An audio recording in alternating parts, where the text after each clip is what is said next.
Hello students, welcome to definite success पाठशाला।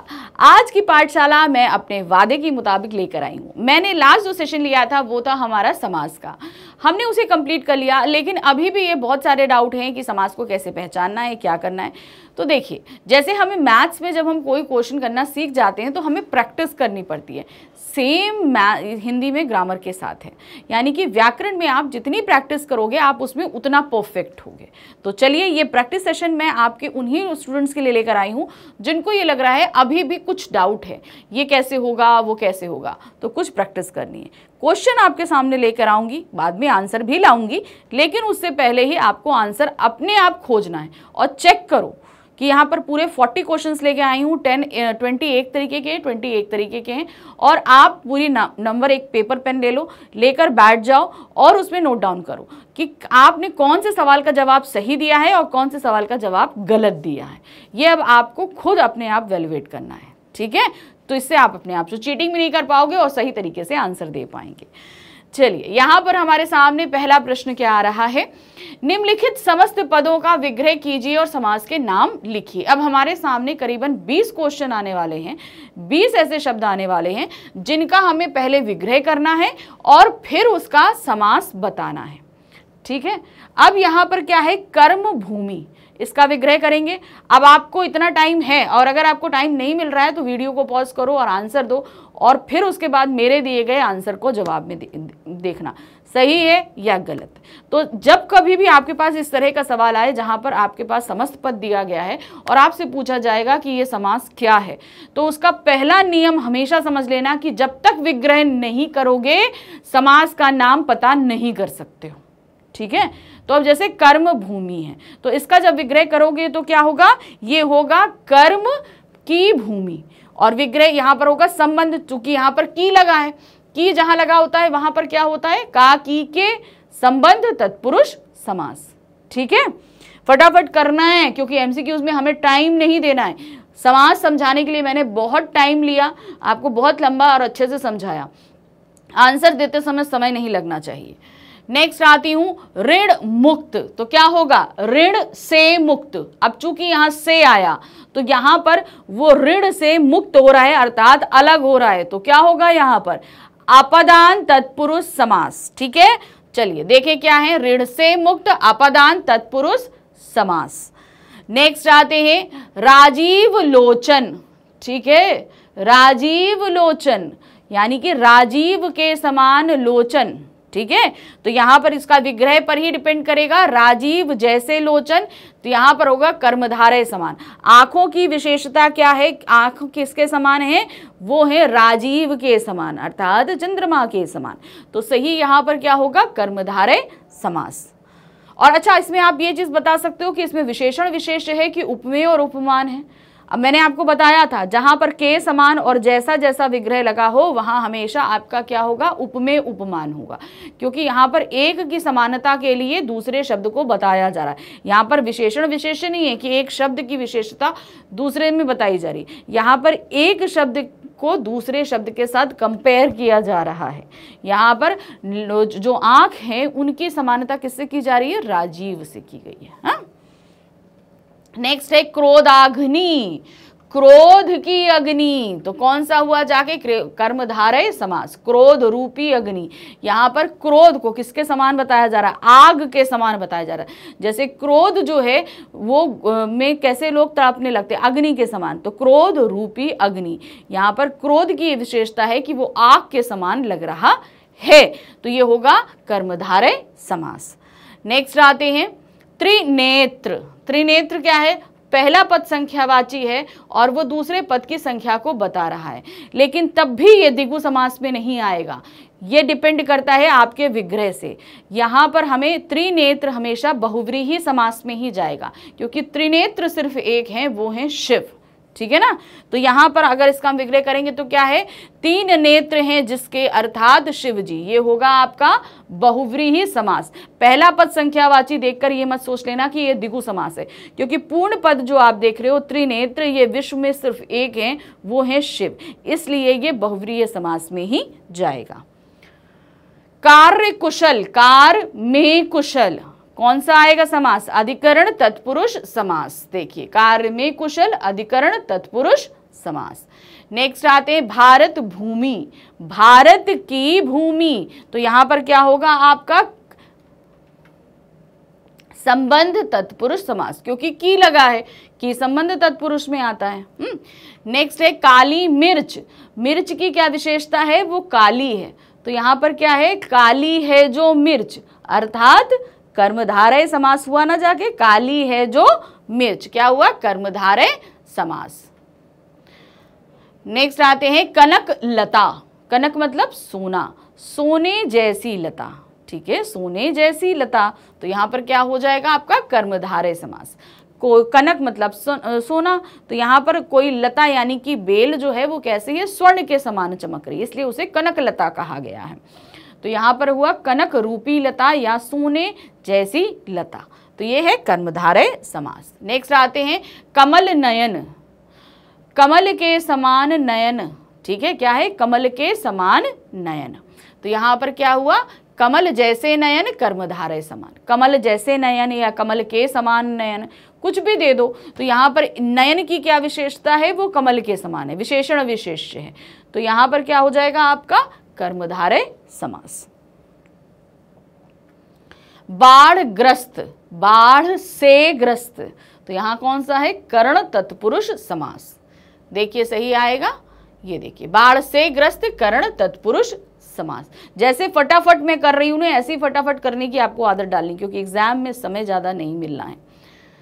अकाल पीड़ित, अकाल से पीड़ित, करण तत्पुरुष समास। यहां पर कोई चीज किसी से अलग नहीं हो रही है, इसलिए से यहां पर करण तत्पुरुष का ही सिंबल रहेगा।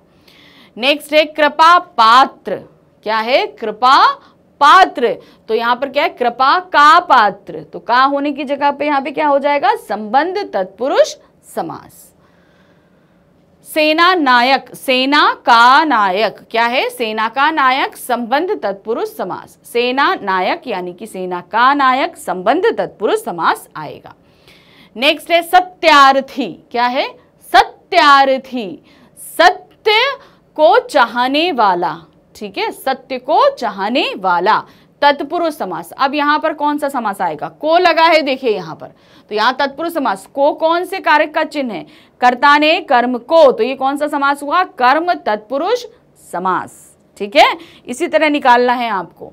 नेक्स्ट आ गए चंद्रमुखी, चंद्र के समान मुख वाली, ठीक है। तो यहां पर क्या है? चंद्र के समान मुख है जिसका अर्थात सीता। तो यहां पर है बहुव्रीहि समास, ठीक है। चंद्रमुखी, चंद्र के समान मुख है जिसका अर्थात सीता।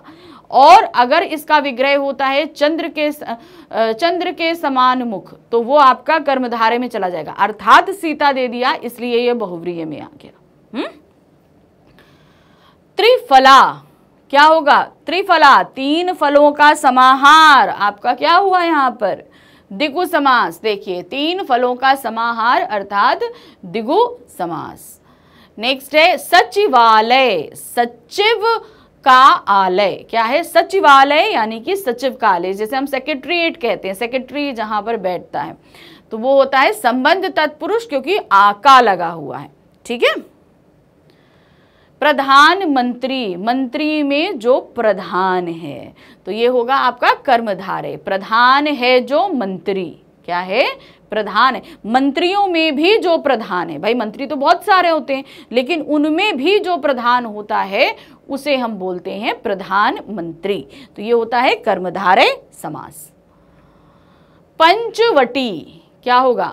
पहला पद संख्यावाची, हाँ, तो क्या होगा जाकर? पंचवटी, पांच वटियों का समूह, दिगु समास। देखिए, पांच वटों या वृक्षों का समूह आपका हुआ दिगु समास।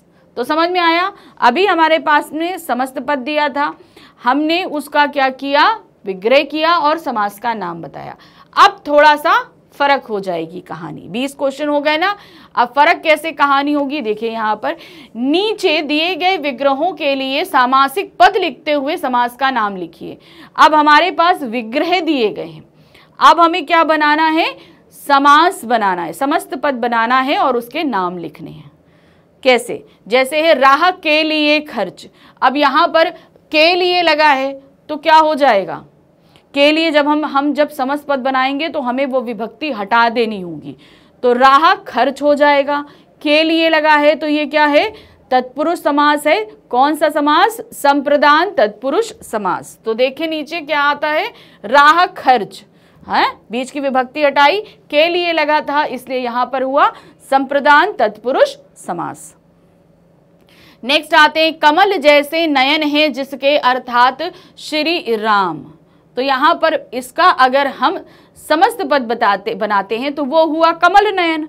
अब चूंकि विग्रह में अर्थात श्री राम दे दिया तो ये कहां पे जाएगा, बहुव्रीहि समास में। कौन से समास में जाएगा, बहुव्रीहि समास में।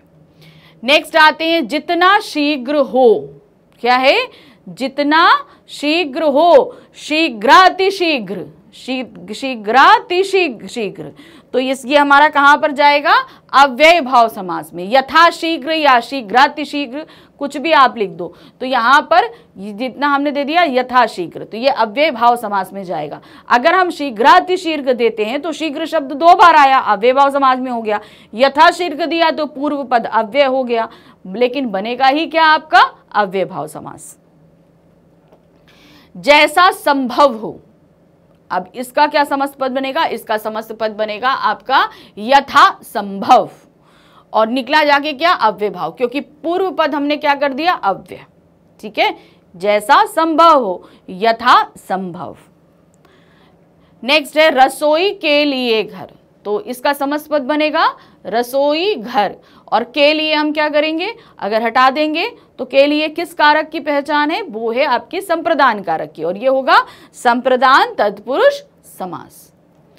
नेक्स्ट आते हैं, पीला है वस्त्र। तो क्या होगा, पीतांबर, और कहां जाएगा ये आपका कर्मधारय समास में। देखिए पीतांबर कर्मधारय, अगर हम बोलते हैं पीला वस्त्र धारण करने वाले अर्थात विष्णु, तब ये बहुव्रीहि में जाता। मैंने बोला था ना, आपको समास के विग्रह पर ध्यान देना होगा। विग्रह बहुत जरूरी है कि आना चाहिए कि किस समास का विग्रह किस तरीके से किया जाएगा। तो यहां पर अगर हमने पीतांबर का विग्रह किया, पीला है जो वस्त्र, तो वो आपका कर्मधारय में आया। अगर हमने बोल दिया पीला वस्त्र धारण करने वाले, तो आपका चला जाएगा वो कर्मधारय समास में। नेक्स्ट आते हैं, रात और दिन। और किस में लगता है, द्वंद्व समास में। और को हटा दीजिए, रात दिन हो गया। हाँ, ये ध्यान आप रखिएगा, जब हम समस्त विग्रह से समस्त पद बनाते हैं द्वंद्व समास में खास तौर से, तो जब और या अथवा एवं हटाएंगे तो उसके बीच में एक छोटा सा योजक चिन्ह देंगे। ठीक है, तो यहां पर देखिए क्या आया, जब हमने और हटाया तो इस तरीके से आपको योजक चिन्ह देना होगा। तो ये होगा आपका द्वंद्व समास। नेक्स्ट आते हैं, नियम के अनुसार। तो क्या होगा, यथा नियमा अनुसार। ठीक है, नियमा अनुसार, ये होगा संबंध तत्पुरुष, क्योंकि बीच में लगा है आपका के, तो के क्या आता है, का की के, संबंध तत्पुरुष समास में। हाँ, गुण से हीन। अब यहां पर क्या है, गुण से हटा दोगे, गुण और हीन जोड़ दोगे तो समस्त पद बनेगा गुणहीन। अब उस व्यक्ति से गुण अलग हैं तो वो आपका क्या होगा, अपदान तत्पुरुष समास। नेक्स्ट है, 3 फलों का समूह। 3 फलों का समूह, पहला पद संख्यावाची रखना है, त्रिफला। क्या होगा, त्रिफला, पहला पद संख्यावाची, क्या निकला जाके, द्विगु समास। नेक्स्ट है, प्रधान है जो अध्यापक। प्रधाना अध्यापक। तो प्रधान है जो अध्यापक, ये अध्यापक की विशेषता है कि वो प्रधान है, और विग्रह से ही पता चल रहा है कि ये कर्मधारय समास है। तो देखिए प्रधाना अध्यापक कर्मधारय समास। नेक्स्ट आते 8 अध्यायों का समाहार, अष्टाध्याय। पहला पद संख्यावाची, क्या हुआ जाके, द्विगु समास। तो यहां पर क्या हुआ, अष्टाध्यायी। आपका पहला पद जो है संख्यावाची, इसलिए ये बनेगा द्विगु समास। नेक्स्ट आते हैं, विधि के अनुसार, यथाविधि। विधिया अनुसार हो सकता है, यथाविधि हो सकता है, जो भी आप लिखना चाहो, लेकिन बनेगा समास कौन सा, अव्यय भाव समास। तो देखिए क्या है, यथा विधि, और बना क्या, अव्यय भाव समास, क्योंकि पूर्व पद आपका यहां पर अव्यय है। फिर है 4 आनों का समूह, तो क्या होगा? चवन्नी। 4 आनों का समूह, 1 आना, 2 आना, 3 आना, 4 आना, उससे बना जाके चवन्नी, है ना। तो यहाँ पर क्या होगा? चवन्नी। अब 4 आनों का समूहार है तो समाहार दिया है, देखो ध्यान रखना, पहला पद संख्यावाची होने के बाद भी वहां पर दिया है समाहार, तो क्या बनेगा भाई बताइए? यहाँ पर द्विगु समास ही रहेगा भाई, बिल्कुल भी। चवन्नी है, 4 आनों का समाहार है और आपका द्विगु समास ही रहेगा। नेक्स्ट आते हैं मवेशियों के लिए घर, क्या है? मवेशियों के लिए घर, तो यहाँ पर के लिए है तो इसको जब हम हटा देंगे तो क्या बन जाएगा? ये मवेशी घर, और के लिए है तो संप्रदान तत्पुरुष समास। तो देखिए क्या है? मवेशी खाना या मवेशी घर, संप्रदान तत्पुरुष समास। नेक्स्ट है कनक के समान लता, कनक लता के समान लगा है तो यहाँ पर क्या हो गया? कर्मधारय समास। तो यहाँ पर कनक लता है, के समान लगा है, तो ये हुआ आपका कर्मधारय समास। देखिए यहाँ पर सही आ रहा है, कनक लता कर्मधारय समास। नेक्स्ट आते हैं सत्य के लिए आग्रह, सत्याग्रह, ठीक है, के लिए बीच से हटा दो तो क्या हो गया? सत्याग्रह। के लिए लगा है तो क्या हुआ? संप्रदान तत्पुरुष समास। आंसर देखिए, सत्याग्रह संप्रदान तत्पुरुष समास। नेक्स्ट है 4 भुजाएं हैं जिसकी अर्थात एक विशेष आकृति, क्या होगा? विशेष आकृति। 4 भुजाएं हैं जिसकी, तो वो क्या होगा? चतुर्भुज अर्थात स्क्वायर, ठीक है। तो यहां पर क्या होगा? 4 भुजाएं अर्थात चतुर्भुज, यह है बहुव्रीहि समास। अब चूंकि यहां पर अर्थात एक विशेष आकृति या 4 भुजाएं हैं जिसकी अर्थात विष्णु, कोई भी चीज दी होती वो आपकी आएगी किसमें? बहुव्रीहि में। हम ये 4 देखकर या चतुर देखकर इसे द्विगु समास में नहीं डाल सकते हैं, ध्यान रखना। आकृतियों में एक विशेष आकृति है चतुर्भुज अर्थात स्क्वायर, जिसकी चारों भुजाएं समान होती हैं। तो यहां पर विग्रह देखकर हमने इसे कहां डाला है? बहुव्रीहि समास में, और ये बहुव्रीहि में ही रहेगा। देश और विदेश, तो क्या होगा? इसका जब समस्त पद बनाएंगे देश विदेश, और ये है आपका द्वंद्व समास। ये देखिए। नेक्स्ट आते हैं कन्या रूपी धन, कन्या धन, ठीक है। अब रूपी लगे होने के कारण क्या हो जाएगा? ये हो जाएगा कर्मधारय समास।